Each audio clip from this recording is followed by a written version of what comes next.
పిల్లలకు social media వినియోగం మీద ఎప్పటినుంచో కూడా ఒక భిన్న భిన్న చర్చ అయితే ఉంది. భిన్నాభిప్రాయాలైతే ఉన్నాయి. ఉండాలి అని కొందరు, లేదు ఉండకూడదని మరికొందరు. ఈ క్రమంలో కొన్ని దేశాలు, ఆస్ట్రేలియా లాంటి దేశం అయితే 16 సంవత్సరాల లోపు పిల్లలకు సోషల్ మీడియాని నిషేధించుకుంటూ నిర్ణయం కూడా తీసుకున్నారు. ఈ క్రమంలో ఆంధ్రప్రదేశ్‌లో కూడా 16 సంవత్సరాల లోపు పిల్లలకు సోషల్ మీడియాను నిషేధించే దిశగా ఆలోచిస్తూ ఉన్నాం. ఆ దిశగా కొన్ని అధ్యయనాలు, కొన్ని సమీక్షలు చేసిన తర్వాత నిర్ణయం తీసుకుంటాము అని విద్యాశాఖ మంత్రి నారా లోకేష్ గారు చెప్పినట్లు ప్రముఖ బిజినెస్ పోర్టల్ ఏదైతే ఉందో బ్లూంబర్గ్ తెలిపింది. వాళ్ళు ప్రకటించారు. నారా లోకేష్ గారు ఆంధ్రప్రదేశ్లో 16 సంవత్సరాల పిల్లలకు సోషల్ మీడియా నిషేధం గురించి ముందుకెళ్లే దిశగా ఆలోచిస్తూ ఉన్నారు. ఆ మేరకు కొన్ని అధ్యయనాలు చేసి సమీక్షలు చేసి నిర్ణయం తీసుకోవాలి. 16 సంవత్సరాల లోపు పిల్లలకు వాళ్ళ కళ్ళ ముందు కనిపించిన దాని మీద ఒక అభిప్రాయానికి రాలేరు. సో వాళ్ళను చాలా అది బ్రెయిన్ ఇన్ఫ్లుయెన్స్ చేస్తుంది. మానసికంగా కూడా ఇబ్బందికర పరిస్థితి ఉంటుంది. ఈ విధంగా నివేదికలు ఉన్నాయి కాబట్టి వాళ్ళకి నిషేధించాలి అని. సరే, ఇది ఒక పెద్ద చర్చ. ఆంధ్రప్రదేశ్లో అమలు అవుతుందా, అమలు సాధ్యమేనా, ఏ విధంగా అమలు చేస్తారు, ఎలా అన్నది చూడాలి.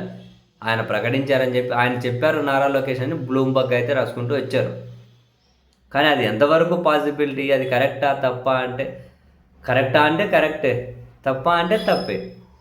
ఎందుకని బేసిక్గా ఈ పిల్లలు కనుక రకరకాల వాటికి చూసుకుంటూ గంటల టైం స్పెండ్ చేస్తే వాళ్ళకి రకరకాల డిసీజులు వస్తాయి, మానసికంగా ప్రభావం చూపుతుంది, చాలా ఉంటాయి. అదే సమయంలో లాభాలు లేవా అంటే పిల్లలకు కరెక్ట్గా పనికొచ్చేది, వాళ్ళ భవిష్యత్తు నిర్మించుకునేటివే కనుక వచ్చాయి అనుకుంటే సోషల్ మీడియా ప్లస్సే అవుతుంది. అంతవరకు తక్కువ టైం యూజ్ చేసుకొని వాళ్ళ లైఫ్ని ఫ్రేమ్ చేసుకోవడం కోసం ఉపయోగపడేటివి, పిల్లలను మంచిగా తీర్చిదిద్దే విధంగా పనికొచ్చేటివి కంటెంట్ అనుకుంటే మంచిదే. అది మిస్ అవుతారు పిల్లలు. కానీ అటువంటి కంటెంట్ వస్తూ ఉందా, చెత్త కంటెంట్ అంతా వస్తుందా అన్నది బిగ్ క్వశ్చన్. అటువంటిప్పుడు నిజంగానే ఎక్కడి నుంచి నరుక్కుంటూ రావచ్చు? ఆ సోషల్ మీడియా ఇవన్నీ అల్గారిథమ్సే కదా.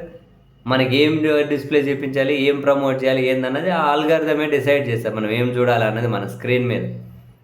అటువంటప్పుడు పిల్లలకు సంబంధించినటువంటి కంటెంట్ మాత్రమే వచ్చే విధంగా, ఒకవేళ రిజిస్టర్ చేసుకున్నప్పుడే అవసరం అనుకుంటే ఆధార్ కార్డులు తీసుకోవాలేమో అంటే సిస్టమ్ తీసుకురావాలి.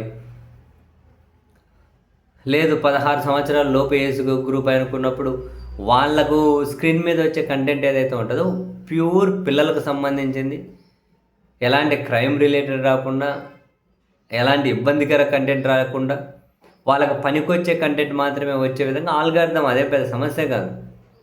సో ఆ విధంగా ఆల్గారిథం నుండే పిల్లలకు మంచి కంటెంట్ వచ్చే విధంగా సోషల్ మీడియా ప్లాట్ఫామ్స్ ప్రభుత్వాలు చర్చించే అవకాశం ఉందా? మరి అక్కడి నుంచి స్టెప్ మొదలెడితే ఎట్లుంటుంది అన్నది కూడా ప్రభుత్వాలు ఆలోచించాలి. పిల్లలకు సోషల్ మీడియా విచ్చలవిడిగా వినియోగంలోకి తెచ్చేయమని ఎవరు అంటలేరు. డెఫినెట్ వాళ్ళకు జాగ్రత్తలు అవసరం, వాళ్ళకి రిస్ట్రిక్ట్ కావాల్సిన అవసరం ఉంది. అది పూర్తిగా బ్యాన్ చేయడం కరెక్టా, లేదా ఆల్గారిథంలోనే రిస్ట్రిక్షన్స్ పెట్టి ఏ కంటెంట్ పిల్లలకు డిస్ప్లే కావాలి అని ఆ కంపెనీసే డిసైడ్ చేసే విధంగా ప్రభుత్వాలు దృష్టి పెడితే ఎట్లుంటుంది అన్నది కూడా ఒక కోణంలో ఆలోచించాల్సిన అవసరం అయితే ఉంది.